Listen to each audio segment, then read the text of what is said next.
Money పరంగానో ఎలాగో help చేశాను. కానీ నా హ్యాపీనెస్ ని, నా లైఫ్ ని, నేను ఇష్టపడ్డ వ్యక్తిని అడ్డుకోవడానికి నీకేం హక్కు ఉంది అని నేను అడుగుతున్నాను. ఓకే, అడ్డు పడకు, ఇంకా నా జోలికి రాకు, మేమిద్దరం కలిసి ఉంటున్నాము హ్యాపీగా, విడగొట్టాలని చెప్పి ప్రయత్నించకు. నువ్వు మమ్మల్ని వదిలేస్తే బెటర్ అని చెప్పి విష్ణు దగ్గరికి మళ్ళీ వెళ్దాం. ఇప్పుడు మీ పేరెంట్స్ కూడా ఇప్పుడు వ్యతిరేకించాను కంటే వచ్చేయమ్మా మా దగ్గరికి అని పిలుస్తున్నారు కదా, అంటే అది మనస్ఫూర్తిగా చెప్పట్లేదా మీ పేరెంట్స్? విష్ణు చెప్పిస్తున్నాడా? మీ పేరెంట్స్కి ఎలా వెళ్ళిపోవడమే ఇష్టమా? డెఫినెట్లీ మా మమ్మీకి కూడా లాస్ట్ టైం కూడా సెకండ్ టైం వచ్చినప్పుడు చెప్పాను, మమ్మీ నాకు దగ్గర ఛార్జెస్కి మనీ ఇచ్చి పంపించారు అని. అప్పుడు నేను వెళ్ళిపోయిన 3 to 4 days వరకు మా మమ్మీ మీడియాలోకి రాలేదు. ఒక్క రోజు 5th డే మాత్రం మీడియాలోకి వచ్చింది. కానీ మా మమ్మీ ఫేస్ చూస్తే ఇవన్నీ వాచిపోయి ఉన్నాయి. డెఫినెట్లీ కొట్టారు, హర్ష విష్ణు కొట్టారు. తర్వాత నాకు ఆ విషయం చెప్పింది మా మమ్మీ, కొట్టారు, అందుకే నేను అలా చెప్పాను మీడియా ముందుకు వచ్చి, లేదా నేను అసలు మీడియా ముందుకే రాను కదా. సో అందుకే మీ పెళ్లిని ముందు కూడా వాళ్ళు ఒప్పుకోవడానికి కారణం, మీ పెళ్లిని మీ పేరెంట్స్ ఒప్పుకొని ఇప్పుడు ఒప్పుకోకపోవడానికి కారణం విష్ణు అంటావు? కారణం అవును, విష్ణునే. ఇక్కడ మెయిన్ మా ఫ్యామిలీ మొత్తానికి, మా ఇద్దరికి విలన్ ఎవరు అంటే విష్ణు అనే చెప్తాను. ఓకే, ఇప్పుడు అఘోరి హీరోలా ఉన్నారు మధ్యలో మీకు. హర హర మహాదేవ్ హీరోలా అంటారు. హర హర మహాదేవ్. అంతకు ముందు నీకేమైనా సినిమాలు చూసేదానివా అమ్మా? సినిమాలు చూసేదానివా అంటే అఘోరి రాకముందు జనరల్ గా? అవునా? జనరల్ గానా?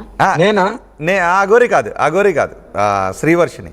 వర్షిని ఆ మూవీస్ చూసేదాన్ని. I'm the big fan of Prabhas. అన్ని సినిమాలు చూసావా ప్రభాస్వి? ప్రభాస్ అన్ని మూవీస్ చూసాను. అండ్ రిలీజ్ కూడా ఖచ్చితంగా మిస్ అవ్వకుండా వెళ్తాను. ఏ సినిమా రిలీజ్ అయినా ఫస్ట్ షోకే వెళ్తాను. ఓకే, నువ్వేమని పిలుస్తావు? నా last sem exam first year లో ఉన్నప్పుడు, నా లాస్ట్ సెమ్ ఎగ్జామ్ జరుగుతున్నప్పుడు మ్యాట్ని షో ఉంటది కదా 1 o'clock కి, ఆ షోకి వెళ్ళి ఎగ్జామ్ కి అటెండ్ అయ్యాను నేను. అంత ఇష్టమా ప్రభాస్ అంటే? ప్రభాస్ అంటే క్రష్. తినంటే ఇంకా లైఫ్ టైం. ప్రభాస్ అంటే క్రష్, అఘోరియం అంటే లవ్. లవ్. ఓకే, అంటే ఎప్పుడైనా ఆడియో ఫంక్షన్, ఏ సినిమా లాస్ట్ టైం చూసిన సినిమా ఏంటది? కల్కి. రీసెంట్ రిలీజ్ అయింది అదే కదా. నచ్చిందా కల్కి? మొన్న కూడా లాస్ట్ మంత్ 28th రిలీజ్ అయింది కదా సలార్. నేను అప్పుడు ఇంట్లో కొంచెం తీసుకొచ్చేసారు కదా, ఆ గొడవలు ఇంట్లోనే బందీగా ఉన్నాను, వెళ్ళలేకపోయాను. మా ఫ్రెండ్స్ మాత్రం వెళ్ళి ఇంటికి వచ్చారు. ఏంటి వర్షిని రాలేదు నువ్వు, రిలీజ్ కి మిస్ అవ్వవు కదా అని చెప్పని మాట్లాడి వెళ్ళారు. ఓకే, మరి ప్రభాస్ అంటే అంత ఇష్టమైనప్పుడు 6 అడుగుల ఆజానుభావాన్ని చేసుకోవాలని అనిపించలేదా? అఘోరి అమ్మతో చేసుకోవాలని, లైఫ్ పంచుకోవాలని వెళ్ళిపోయా? కానీ జస్ట్ మూవీస్ వరకే క్రష్ అండి, లైఫ్ లో ఎలా ఊహించుకుంటాము?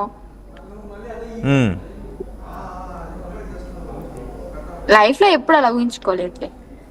ఓకే, మంచి హస్బెండ్ రావాలని కోరుకున్నాను. ఓకే, ఈ రకంగా వచ్చాయని నేను అనుకుంటున్నాను, ఊహించుకుంటున్నాను అంతే. ఓకే, ఇప్పుడు అంతకు ముందుకి ఇప్పటికీ పోల్చుకుంటే, అంతకుముందు సినిమాలు ఇప్పుడు కూడా సినిమాలు చూస్తావా? చూడొచ్చా? పర్లేదా? చూడొచ్చు, హ్యాపీనెస్ ఇస్తాను. ఏది అడిగితే అది ఆల్వేస్. ఓకే, అఘోరి అమ్మ ఇప్పటి నుంచి నీ లైఫ్ శ్రీవర్షిని డ్రైవ్ చేసేటట్టు ఉంటుందా, లేకపోతే నీ కార్ స్టీరింగ్ లాగా నీ చేతిలో ఉంటుందా?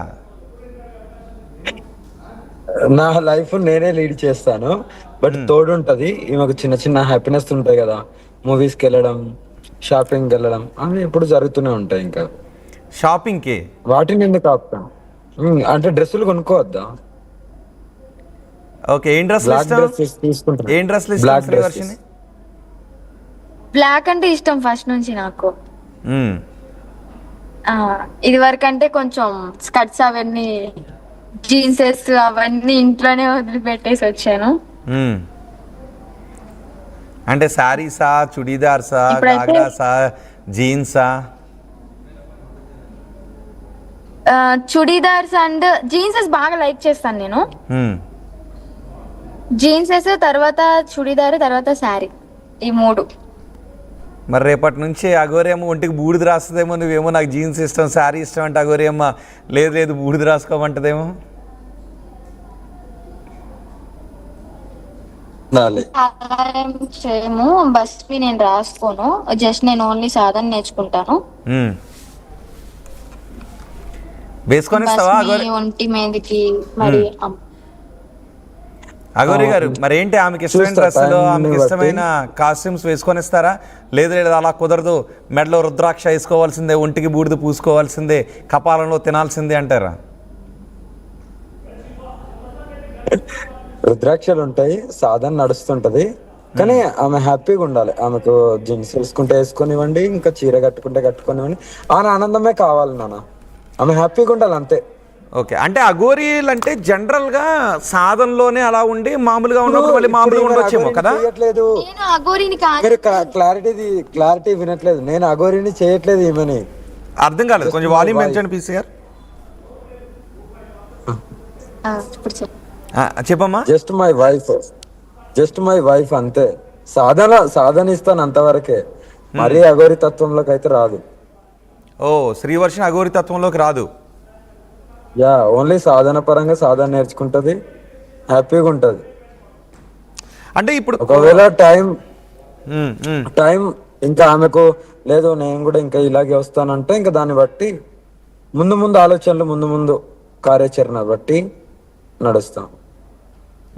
అంటే ఇప్పుడు అఘోరి తత్వం అంటే మీరు ఎప్పుడు ఇలాగే ఉండాలా? కొంతమంది అఘోరీలు సాధనలో ఒకలా ఉండి మళ్ళీ నార్మల్ లైఫ్లోకి వస్తూ ఉంటుంటారు, పెళ్లి చేసుకుంటారు, ఫ్యామిలీస్ కూడా ఉంటాయంటారు, నిజమేనా? శ్రీవర్షిని నీకు తెలుసా? నిజంగానే చాలా మంది అఘోరాలు పెళ్లి చేసుకున్నారు. దానికి ఏం అభ్యంతరం లేదు పెళ్లిలకు. అంటే సాధన కరెక్ట్ చేస్తే చాలు. అందుకనే నేను ఒకటే అన్నాను, నువ్వు అఘోరి తత్వంలోకి రావాలన్నా రావచ్చు, నువ్వు హ్యాపీగా ఉండొచ్చు. నీకు హ్యాపీనెస్ ఇవ్వడానికి నువ్వు ఆనందం కోరుకున్నావు, నీతో ఆనందం ఉంటుందని అన్నావు. అందుకనే నేను సరే నువ్వు ఆనందంగా ఉంటానుగా, హ్యాపీనెస్గా వచ్చేసాయని కూడా చెప్పడం జరిగింది. మ్యారేజ్ చేసుకుంటా అన్నది, సరే చేసుకో అని చెప్పాను, చేసుకున్నాం కూడా. వాళ్ళ తల్లిదండ్రుల పర్మిషన్ కూడా తీసుకున్నాం, హ్యాపీగా ఉన్నాం. ఇంకేం కావాలి? ప్రజలు ఏమనుకుంటారు, సభ్య సమాజం ఏమనుకుంటుంది అనేది మాకు అవసరం లేదు. వాళ్ళు ఎవరు మాకు పెట్టరు, వాళ్ళు ఎవరితో మాకు అవసరం లేదు. ఇప్పుడు ఆమె శ్రీవర్షిని అదే అడుగుతోంది నా. అంటే అక్కడ నాకు కొంచెం ఎవరైనా కామెంట్స్ పెట్టండి, అఘోరి ఎందుకు ఫేక్, ఏం ఆశించి ఫేక్ అని మీరు అనుకుంటున్నారు? నాకు ఫేక్ కనపడలేదు, మీకు కనిపించిన ఫేక్ ఏంటో అని అడుగుతోంది. సో జనాలకి ఎవరికైనా అఘోరీలో కనిపిస్తున్న ఫేక్ ఏంటో కామెంట్ రాస్తే నేను శ్రీవర్షిని అడుగుతా. అంటే శ్రీవర్షిని అడిగిన దగ్గర నాకు వెతుకుతున్నాను ఇందాక నుంచి, అఘోరి అమ్మ ఎందుకు ఫేక్, ఎక్కడ ఫేక్, ఏం ఆశిస్తోందని ఫేక్ అనుకుంటున్నారు అని నన్ను అడిగింది. సో దానికి నేను ఆన్సర్ వెతుక్కుంటూ ఉన్నాను.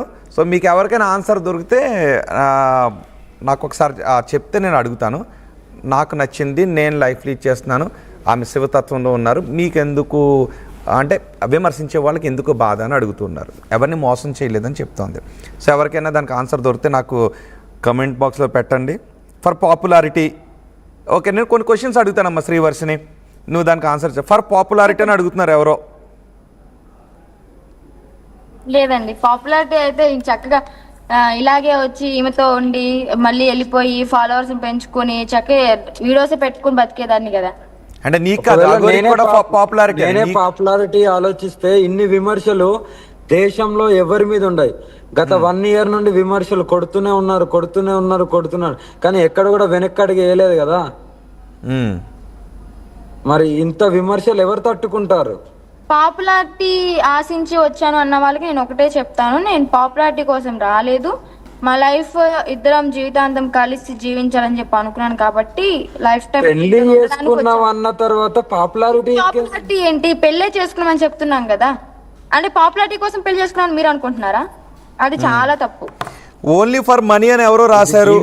ఒక్క నిమిషం, కొన్ని కమెంట్స్ నేను చదువుతాను. ఓన్లీ ఫర్ మనీ అంట, రాయండి కమెంట్స్లో. మీరు ఏమన్నా రాస్తే మీకు ఆన్సర్ దొరికేస్తుంది చాలామందికి. అఘోరేం దాని గురించి చెప్పింది, మనీ నేను ఏం చేసుకుంటాను, ఏమన్నా నేను ఆస్తులు, విల్లాలు, ఫ్లాట్లు, ప్లాట్లు కొనుక్కున్నానా, మనీ ఏంటని అడుగుతోంది. అవి ఉంటే దాన ధర్మాలు చేస్తాను, అవి ఉంటే ఎక్కడ మీద నిరూపించండి. ఇంట్లో 10 లక్షలు ఓకే, నేను అఘోరి ఎందుకు ఇక్కడికి వచ్చారు పెళ్లి చేసుకోవడానికనే చెప్పేశారు. ఎవరికైనా కన్స్ట్రక్టివ్గా అంటే ఇది కారణం, అవును, పెళ్లి అఘోరి ఇది చేసుకోవడానికే ఆశిస్తున్నారు అనే